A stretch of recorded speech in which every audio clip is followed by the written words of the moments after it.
My wife's family will live here for a while, said my son, so I moved out, but the next 3 days I came back with, Yerk? What smell is that? So disgusting! My daughter-in-law's voice sliced through the quiet like a jagged knife. I was in the kitchen rolling dough for oatmeal cookies, the kind Tommy always loved. Cinnamon and molasses filled the air, warm and familiar, clinging to my hands like memory. I had made these cookies for him every Sunday since he was 2. He was 6 now, tall for his age, full of questions, and always asking for just one more. The voice came again, louder, sharper. We're finally going to make this place livable, my daughter-in-law declared, dropping throw pillows onto the floor like she was moving into a hotel suite. No more old lady smell, and get your ancient books out, we're turning your room into a playroom. I froze. The wooden spoon rested in the bowl, its handle sticky with sugar and flour. I stared down at the dough, heart thudding softly, as if the sugar had curdled in my chest. My son stood beside the fridge, arms crossed. He looked older these days, more tired, more evasive. He rubbed the back of his neck and glanced away. Just let them rearrange a little, Mom. But he mumbled. It's not a big deal. I said nothing. I turned off the oven. No one noticed. No one looked at me when I set the tray aside. No one asked why I wiped my hands on my apron so slowly, so carefully, as if I were wiping off more than flour. I walked out of the kitchen and down the hallway, each step a little heavier than the last. When I reached my room, the door was already ajar. That was the first thing. The second was the bookshelf. It was gone. Instead, I found splinters of oak scattered across the bed, brass hinges hanging off the side, one of them bent. My books, the ones I'd carried with me through 40 years, were stuffed into cardboard boxes, labeled donation. I leaned closer. Yellow Post-it notes were stuck to the covers. Smells musty, outdated. Trash?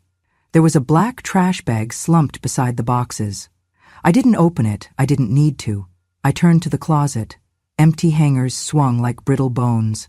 The quilt my mother had stitched by hand, tiny, perfect stitches in lavender thread, was balled up and shoved into a plastic bin labeled seasonal. Behind me, I heard small footsteps. Tommy stood in the doorway with a juice box in one hand and his toy train in the other. His socks were mismatched again. He always lost the blue ones. He tilted his head. Are you gonna die soon, Nana? I blinked. He smiled, not unkindly, just curious.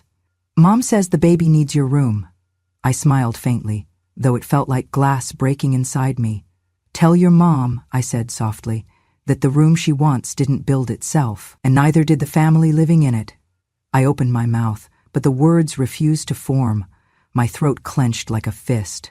He climbed onto the stripped bed and bounced once. Can I have your rocking chair when you're gone? I like how it creaks. I sat down on the bed frame. The mattress was gone. The springs groaned beneath me. Gone.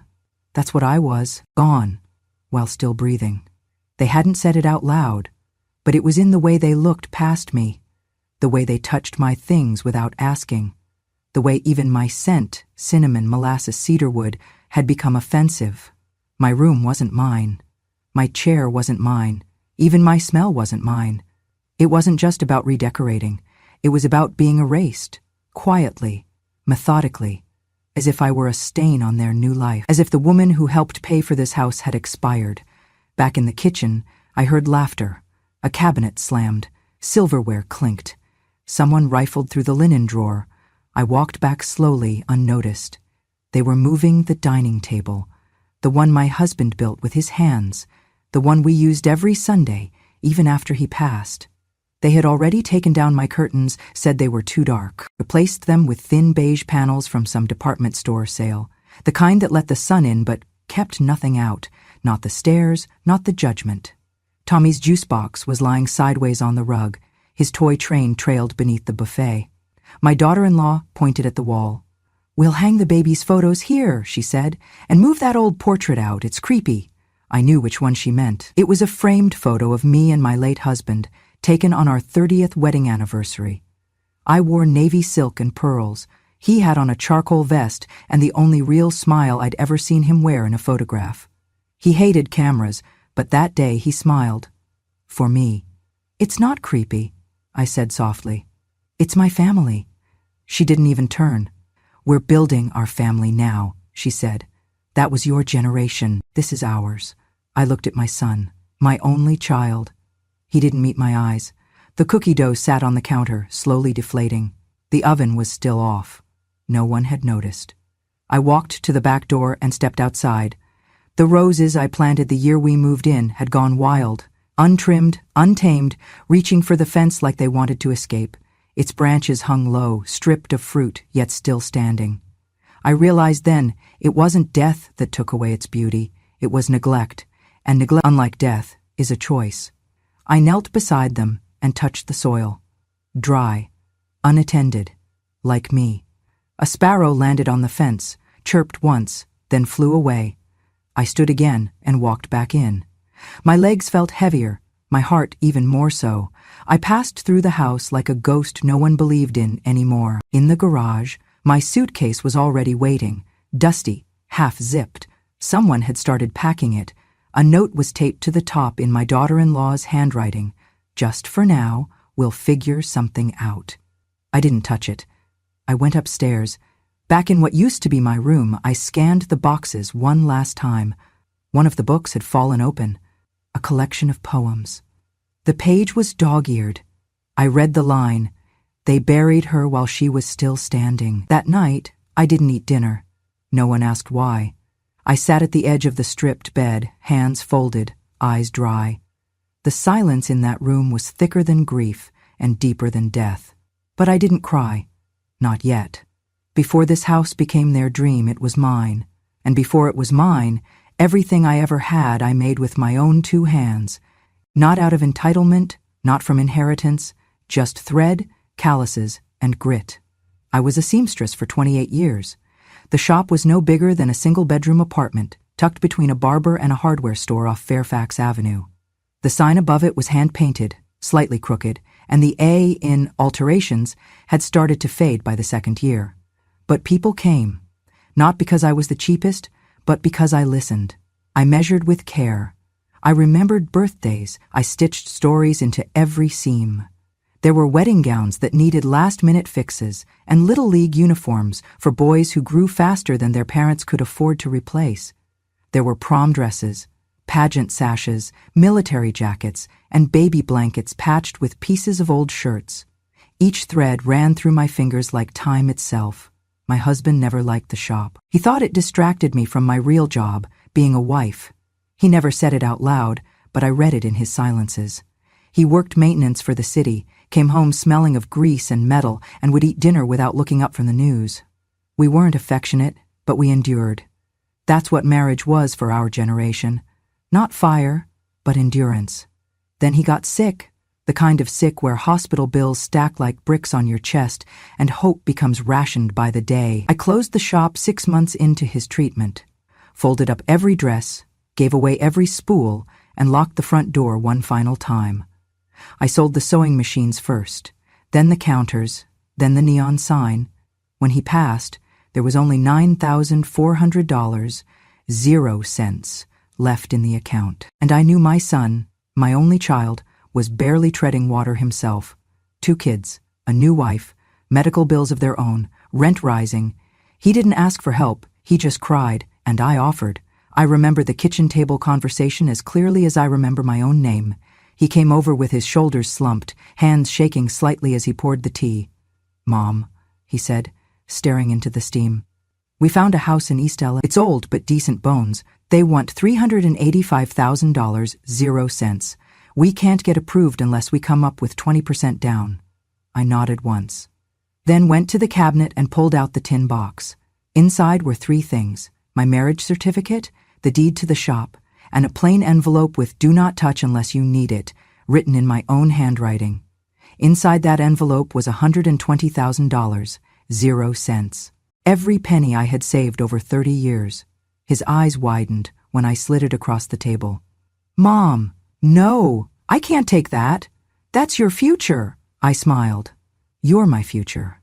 And I said the only condition I had, give me a small corner in that house, a spot with a window, where the sun hits in the morning. That's all I ask. He nodded. I didn't sign anything. I didn't want to. Trust felt stronger than paper back then. We bought the house within 2 weeks. I moved into the back bedroom, the one with light that poured in golden every morning, warming the quilt I had kept from my mother. I planted roses along the side of the fence. I bought a wooden chair for the porch, and every evening I'd sit there with a cup of peppermint tea and watch the neighborhood go quiet as the sky dimmed. They were good years. For a while. I never questioned my place because no one did. I babysat the children when they were small, took them to school, patched their backpacks when the seams ripped. I kept baking cookies. I took over the bills for the property tax so my son and daughter-in-law could focus on raising their family. I kept the receipts in a leather envelope and tucked it in the bottom drawer of my nightstand, not because I didn't trust them, but because I trusted the law more. Some habits never leave a seamstress. My daughter-in-law never truly warmed to me. She smiled when guests were around, but there was always that edge in her voice when we were alone, like my presence was a noise she couldn't tune out. I told myself it would pass, that it was hormones, stress, the way new wives want to carve out their own territories. I didn't want to compete, I wanted to help. But somewhere between my helping and their growing, I disappeared. They started calling it their house. She'd say, "We're doing some updates to our space," and never look my way. He started deferring to her even on things we used to decide together. I didn't mind at first. I was old, but not bitter. If a woman wants control of her home, let her have it. But when her home erased me from the walls, from the decisions, and now from my own room, my corner of light, I realized I had made a grave mistake. Not in giving, but in giving everything. The first property tax bill came under both our names.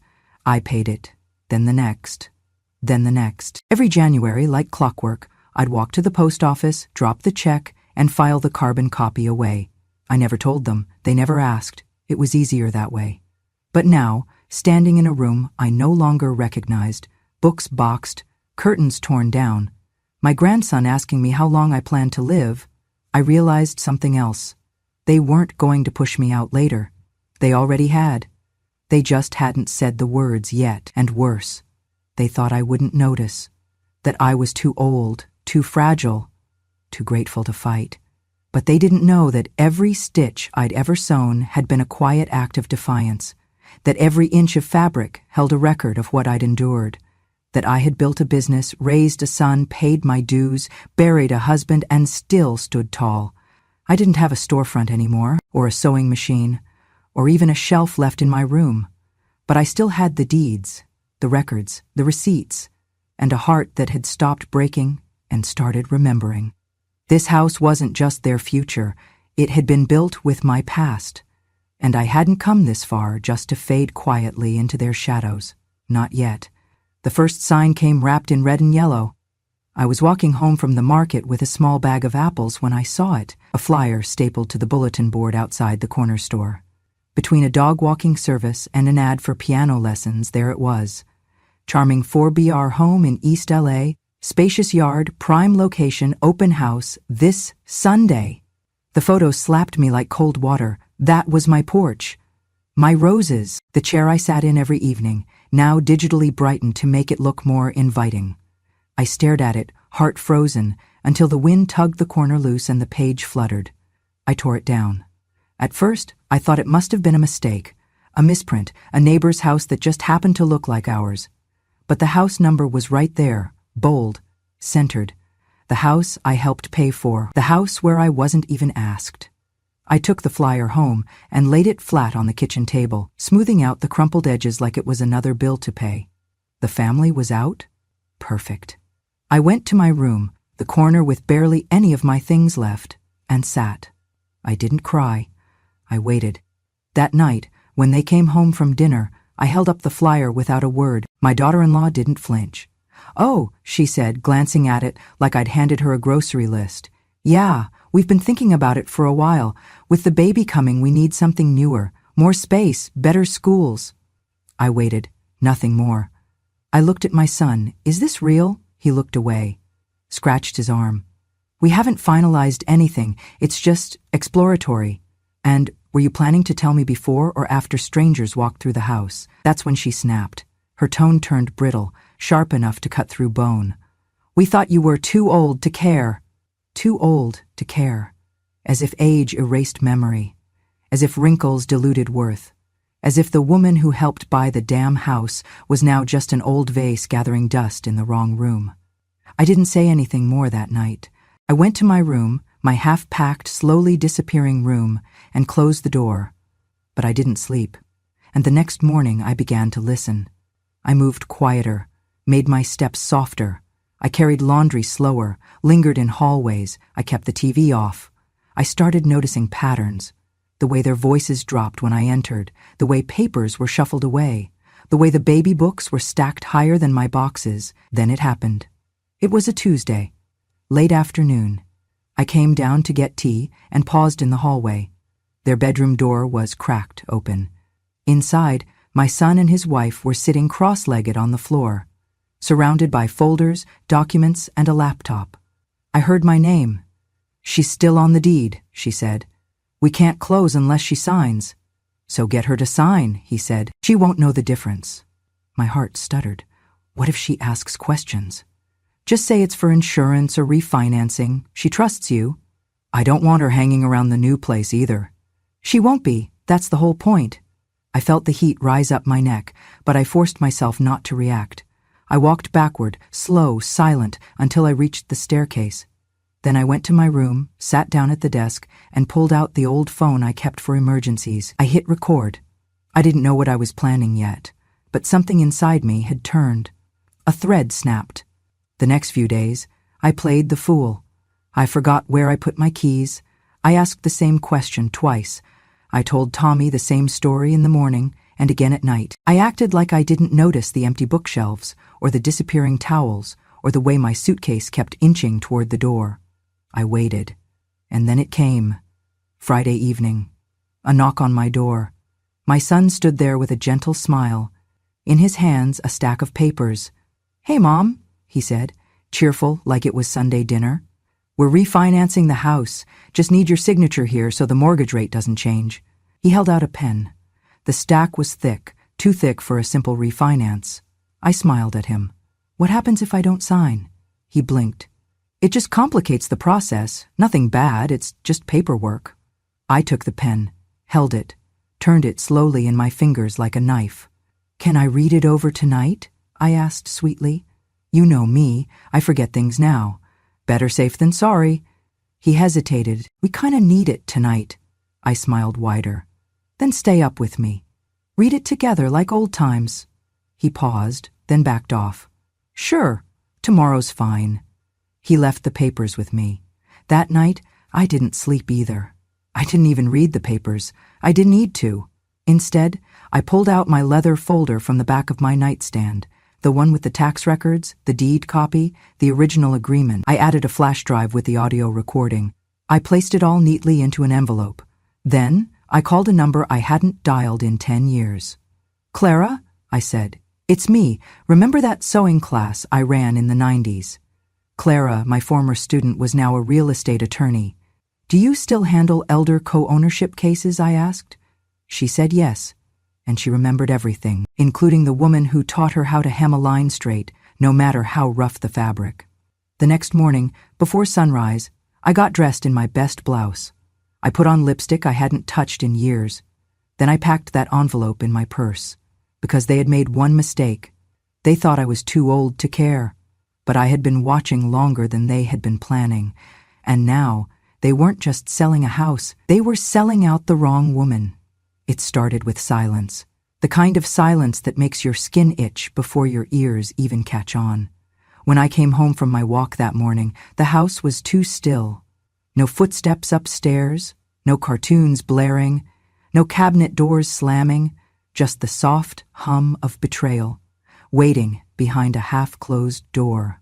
I opened it. My room, what used to be my room, was gutted.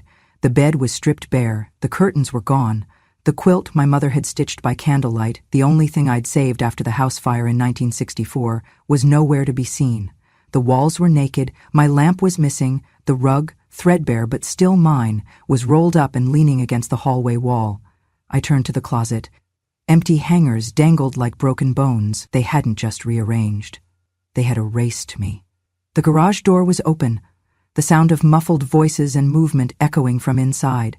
I walked slowly, each step heavier than the last, as if my body already knew what my mind didn't want to believe. There, among boxes labeled Christmas and baby keepsakes, were 2 black trash bags and a few dusty plastic bins. One of them had my name on it, not even Mom or Nana. Just my first name, scribbled in marker like I was a stranger. I pulled the lid off the bin. Inside was a wooden box. Oak, polished, carved by my husband's hands on our 10th anniversary. He gave it to me the year we had nothing for gifts, saying, "It's not money that keeps love alive, it's memory." Inside it, I had kept everything that mattered. Letters from him, dried flowers from our wedding, and a crayon drawing my son made in kindergarten. I reached in and lifted the lid. The hinges cracked. The papers were damp. The ink had run. The dried flowers were crushed. One of the love letters was torn in half. The crayon drawing, "Me and Mommy and Daddy at the park," was crumpled and had a black heel print across the middle. I heard a laugh behind me. I turned. She was standing in the doorway, arms crossed, eyebrows raised. "Oh, that moldy thing?" she said, pointing to the box. "It was full of rat poop. You should have trashed it decades ago." Her voice was sharp, not angry, just amused. She stepped back inside the house, still smiling. I didn't follow her. I sat down on the concrete garage floor, the cold seeping through my skirt. I cradled the box in my lap, my fingers shaking, but I didn't cry. Not this time. I had done all my crying the year I lost my husband, the year I buried my sister, the year I sold my shop. I had learned the hard way that tears didn't fix what people broke on purpose. Instead, I just sat there, under the open frame of the garage door, as the clouds rolled in above. The sky darkened. Rain began to fall, light at first, then harder. I didn't move. Let them watch from the window. Let them whisper about the crazy old lady in the rain. Let them pretend I didn't hear what I heard, see what I saw, feel what I felt. Because I did. And I remembered everything. I remembered giving my son $120,000, 0 cents in cash, from years of sweat, scars, and stitched fabric. I remembered the clause in the co-ownership deed. I remembered paying every property tax bill, not missing a single one, not even when it meant skipping the new hearing aids or the warmer coat. I remembered teaching my daughter-in-law how to swaddle her first child when she fumbled. I remembered patching their curtains when they tore. I remembered saying, "Take all the space you need," and meaning it. But most of all, I remembered what I'd told my husband before he died. I won't be loud, but I will be prepared. The rain ran down my sleeves. The wooden box grew heavier in my lap, waterlogged with everything they thought they could destroy. That night I took out the folder, the thick, leather-bound one at the back of the closet they hadn't bothered to open. Inside was every tax bill from the last 5 years, every payment receipt, a notarized copy of the deed, a photo of the check I gave my son, a printed version of our original agreement, witnessed and signed. I placed them all into a fresh envelope. Then I opened my laptop. I wasn't good with computers. My hands ached, and the screen was too bright. But I had one name in mind. Clara Thompson. She'd been a teenager when she first walked into my sewing class at the community center.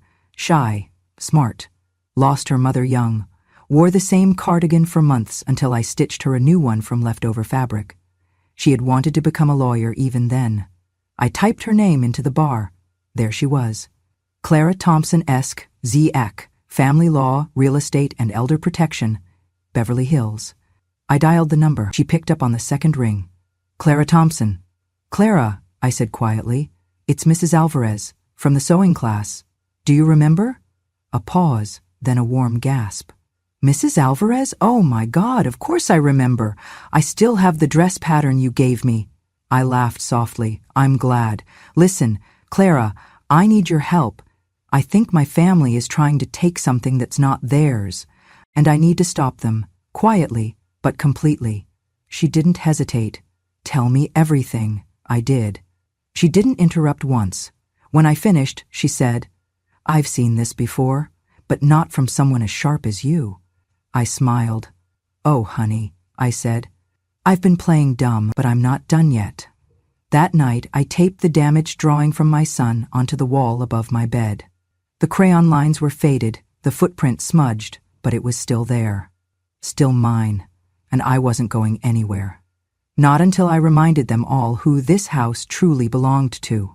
Clara met me at her office the next morning, a quiet space lined with glass and deep brown wood, sunlight pouring in like truth across the conference table. I hadn't seen her in nearly 2 decades, but when she opened the door and called out my name, it felt like we'd never parted. She gave me a hug, real warm, no pity in it, and said, "You don't look any older than you did when I was 15 and terrified of sewing sleeves." I smiled. I still can't sew sleeves right. She gestured for me to sit, brought out a yellow legal pad and a pen, then folded her hands. "All right, Mrs. Alvarez, tell me everything, slowly." So I did. I told her about the money I gave my son, the condition I'd spoken aloud at the kitchen table, that all I asked was a quiet room with morning light. I told her about the deed, the years of property tax I paid in silence, the box in the garage, the smeared crayon drawing, and the flyers I found that confirmed what they were about to do behind my back. But most importantly, I handed her the envelope. She opened it carefully. Inside were copies of the deed, notarized and signed, clearly listing me as a co-owner of the property. My son had never changed it. He'd assumed, wrongly, that I wouldn't remember what was on paper. Then came the tax receipts, organized chronologically, each one in pristine condition, addressed to me, paid by me, and finally, the flash drive. Clara plugged it into her laptop. The audio played clearly, no static, no doubt. My son's voice came through first, sharp and casual. "She won't know the difference. Just get her to sign. We'll say it's a refinancing thing." Then my daughter-in-law's laugh. "She's just taking up space. She'll be dead by next Christmas anyway." There was a pause as the sound of papers shuffled, and my son again. "We need to move fast before she gets suspicious." Clara stopped the recording. Her face had changed. The girl I remembered had melted away. Now, she looked like someone who could dismantle empires. She closed the laptop and looked me in the eye. "You're not just legally protected," she said. "You are still, by all standards, a co-owner of that home. And that recording?" She tapped the flash drive. "That's not just leverage. That's evidence of intent to commit fraud and elder coercion. If this goes to court, they won't just lose the house. They could be investigated." I nodded. "But I don't want to ruin them. I want them gone. I want my house back." Clara smiled slowly. "Then let's do it by the book." She pulled out a folder and began drafting what she called an emergency revocation and protective enforcement order. In plain terms, I was granting her full legal representation and power of attorney over my property share. Effective immediately, this would allow her to act swiftly on my behalf, file motions, send notices, and if needed, trigger civil eviction proceedings. We faxed copies of the deed, the receipts, and the flash drive transcript to the county registrar. Clara submitted an official complaint to the Department of Aging and Adult Protective Services, just in case my son tried to twist the story. Then she pulled out a final document. "This," she said, "is a formal notice of revocation of occupancy consent." I raised an eyebrow. "Sounds fancy." "It is," she said. "It means you no longer consent to your son and his family living in the home because they violated the verbal and moral agreement tied to your financial contribution. And since you never legally surrendered occupancy rights, you can lawfully file for removal through the civil court system." I stared at the paper for a long moment. Then I picked up the pen and signed. In that moment, I didn't feel like a burden. I felt like an owner. Clara arranged a courier to deliver the notice to the court and simultaneously sent certified copies to my son and his wife. They would have 24 hours to respond before formal proceedings began. I sat quietly as she reviewed the last few documents, her brows furrowed in focus. Then she looked up, her voice gentler. "Are you sure you want to go through with this?" "Yes," I said simply. She paused. "Even if it means they hate you?" I looked down at my hands, the same hands that had stitched dresses, wiped noses, folded laundry, and handed over envelopes full of money without asking for anything in return. "Honey," I said, "they already do." She didn't argue. By the time I left her office, the clouds had parted. I walked out into the sun, holding nothing but my purse and the thin slice of hope that maybe, just maybe, truth still had a place in this world. That night I sat by the window, with the wooden box in my lap. I had cleaned it as best I could. Some of the ink on the letters had blurred, and the drawing was still wrinkled, but I had placed them back in order, carefully, like restoring something sacred. I wasn't naive. I knew there would be backlash, rage, maybe tears, accusations, guilt, tripping, maybe even silence. But silence no longer scared me. I had already lived in silence for too long, watched my space be erased, my presence diminished, my worth negotiated behind closed doors. This time, I had the receipts. This time, I had the law, and this time I had Clara. The next morning, the phone rang just after 8 a.m. It was Clara. "They got the notice," she said. "They're calling my office. I'm not answering yet, but I wanted you to know. We are in the driver's seat now." I exhaled slowly. Then I said the words I hadn't allowed myself to speak aloud in years. "I want them out." Clara replied, firm as stone. "They will be." I set the phone down and walked to the front door. The sun was rising again, same window, same light. But this time, it felt different. This time, I knew I wouldn't be erased. 3 days after I signed the papers, I returned home, not as a guest, not as a burden, but as a woman who had been pushed to the edge and chose not to fall. The morning was clear. The sky held that strange Los Angeles blue that looks painted on, like something too perfect to be real. I stood on the sidewalk in front of the house I helped buy, helped clean, helped keep warm, hands at my sides, shoulders square, heart steady. Behind me stood Clara, sharp in a dark suit, clipboard under one arm. To her left was a uniformed police officer, and beside him, a representative from the civil court, an older black woman with silver braids, reading glasses, and an expression that said she had no time for liars. We walked to the porch together. Clara knocked once. The door opened. My daughter-in-law stood there in leggings and a t-shirt that read, "Mama knows best." She looked from me to Clara to the officer and then rolled her eyes. "What is this? Some kind of ambush?" Before anyone could respond, my son appeared behind her, blinking as if still waking up, his hair mussed, holding a coffee mug that said "World's Okayest Dad." "Mom?" he said cautiously. "What are you doing with them?" Clara stepped forward. "Mr. Alvarez, I'm Clara Thompson. I represent your mother, who, as co-owner of this property, has filed a revocation of consent and a formal motion for occupancy termination based on coercion and intent to commit deed fraud." He blinked again. "What?" The court officer spoke next. "You've been served. You have 24 hours to vacate the premises unless a formal objection is filed, though, given the evidence we're about to present, I doubt any judge will side with you." My daughter-in-law's mouth fell open. "What the hell are you talking about? She doesn't even own this place." I finally spoke, calm, even. "I paid the down payment. My name is on the deed, and I've paid the property taxes for the last 5 years while you called me deadweight in my own home." She scoffed. "This is insane. This is elder abuse against us. She's not even in her right mind." Clara raised a hand and pressed play on the speaker clipped to her tablet. I had been silent long enough. Silence had cost me my chair, my room, my dignity, but today my words would be louder than the walls they tried to push me out of. The recording played loud and clear. "She won't even remember what she signed, just fake her signature." Then my son's voice, "We need to move fast before she gets suspicious." Then finally her voice, "She's just taking up space. She'll be dead by next Christmas anyway." Silence, complete, total, crushing. My grandson peeked down from the stairs above. He looked confused, holding a teddy bear by one arm. My son turned pale. "Mom," he said, reaching toward me, that's taken out of context. You have to believe me." I looked him in the eye. "I may forget names, but not betrayal." He lowered his hand.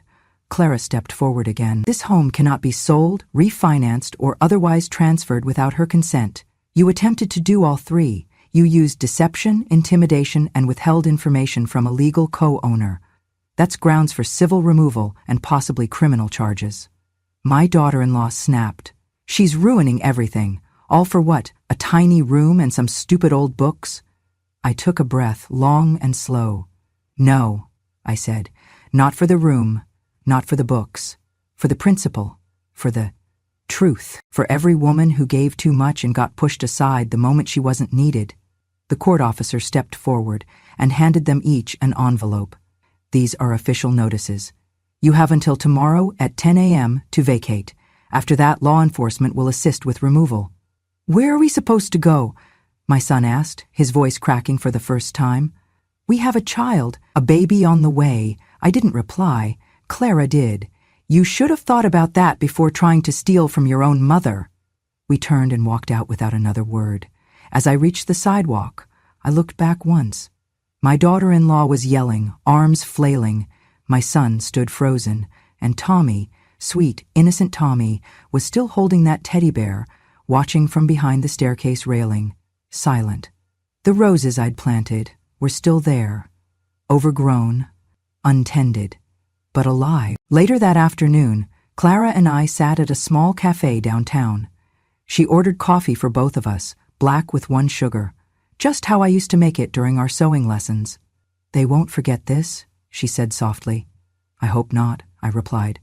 I didn't do all this to be remembered. I did it to stop disappearing. She nodded. You know, I added, staring at the steam rising from the cup. They thought I was too old to notice, too weak to fight, too quiet to matter. Clara smiled, warm and proud. And they were wrong. They didn't wait until morning. Maybe it was pride. Maybe it was fear. Maybe it was the realization that once the sun rose, the neighbors would see the sheriff's car parked outside, and everything they had built, the picture-perfect illusion, would come crumbling down. They packed in the dark. I watched from the upstairs window, lights off, curtain drawn only a sliver. The porch light buzzed dimly over the front steps as shadows moved back and forth. Duffel bags, plastic crates, baby gear. The silence was broken only by the low thud of boxes hitting pavement, and the occasional raised voice that cut like glass through the air. Around 11:42 p.m., there was a knock at my bedroom door, a soft one. I didn't answer. It opened anyway. He stood there, still my son, but smaller somehow, older, not from time, but from weight, guilt, maybe. He looked like he wanted to say something righteous, something powerful, something that would pull all this back into the realm of forgiveness. Instead, his voice cracked. Mom, he started, swallowing. Please don't do this. I turned toward him slowly, met his eyes without flinching. You already did, I said. He looked down. I didn't know they'd go that far. I thought I could handle it, fix it before it got bad.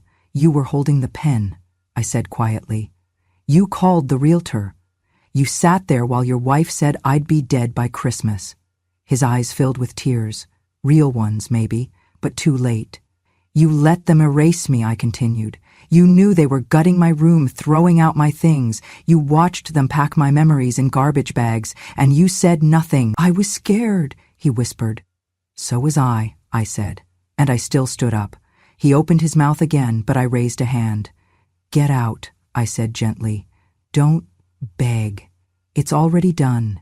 He stood for a moment longer, then backed away, closing the door behind him without another word. 15 minutes later, someone slammed a suitcase into the front door. The whole house echoed with the force of it. Then came the screaming. My daughter-in-law's voice, shrill and furious, rang out through the hallway. You're heartless, you manipulative old witch. You think this is justice, ruining your own family, throwing out your grandkids? I opened the bedroom door slowly and stepped into the hallway. She stood at the bottom of the stairs, mascara smeared, holding a tangled bundle of coats and a diaper bag. You ruined this family! She screamed up at me. I descended the steps slowly, each footfall firm. When I reached the landing, I met her eyes and said calmly, I gave you a house. I stepped closer. You gave me hell. Do you know what hell really is? I said, my voice steady. It's watching the people you love turn into strangers under your own roof, and realizing you were the one who opened the door for them. Her face twisted. She opened her mouth again, but my son came up behind her and touched her shoulder. Stop, he said, voice hoarse. Just stop. Tommy stood by the front door, small and confused, holding his stuffed bear under one arm. He looked at me with wide eyes, not angry, not frightened, just unsure. I bent down, brushed a curl from his forehead, and whispered, "You'll understand someday." He didn't reply. By midnight, the last bag had been dragged down the steps. The front door slammed once, then again, then again. They couldn't get the stroller to fold right. The tension in the air was thick, like a storm that had already passed but left behind the wreckage. They drove off in 2 cars. The taillights disappeared down the street without a single glance back. When it was finally quiet, I walked through the house. It was strange how loud silence could feel after chaos. The living room was still.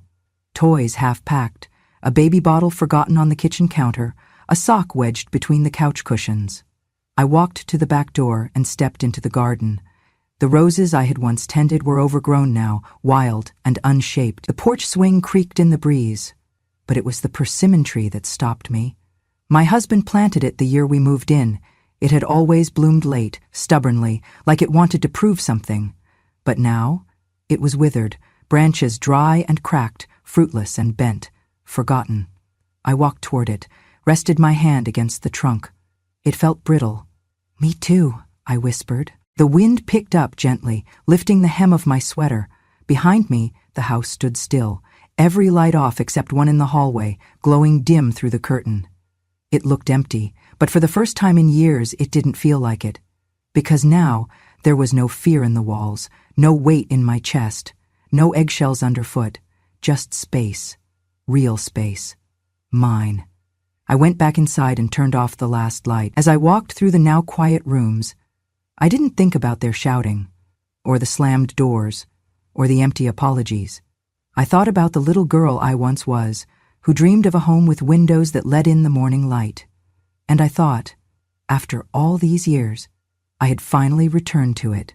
I sold the house 2 weeks later. The market was hot. Everyone wanted East LA, with its promises of character and charm and potential. Funny how no one could see its value when I first helped pay for it. But now, it went for twice what we bought it for. A cash buyer, no haggling. I didn't blink. The proceeds landed in my account with the kind of zeros that could have padded a retirement, paid for cruises or long weekends in wine country, but I didn't want any of that. I wired it all into something better. A foundation. Widows with Worth. A name I chose on purpose.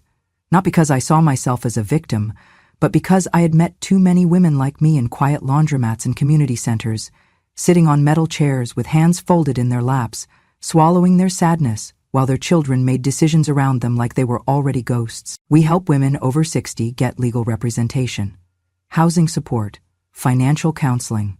We don't give pity, we give power.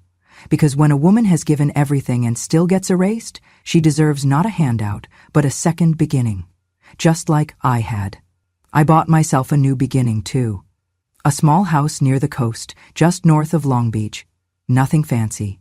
Just 2 bedrooms, 1 bath, and a porch that faces the morning sun. There's a salt wind that comes through every evening, brushing the curtains and cooling the tile floors. At night, I can hear the ocean breathing, soft and steady, like an old friend finally at peace. The day I moved in, I carried only a few things. A worn wooden box, a bag of clothes, the envelope with my deed and documents, and a tin of rose clippings. I planted the roses on my first morning, beside the front fence. The soil here is different, sandier, looser. But I dug deep, placed the roots with care, and whispered to them, "We've got room now. You don't have to fight anymore." Then I hung the sign.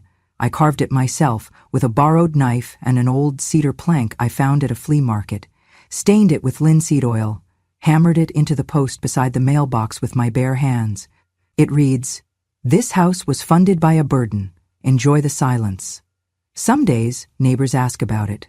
I just smile and say, "It's personal." They nod. They don't push. I've made friends with the woman next door. Her name's Louise, divorced, retired math teacher, great with succulents.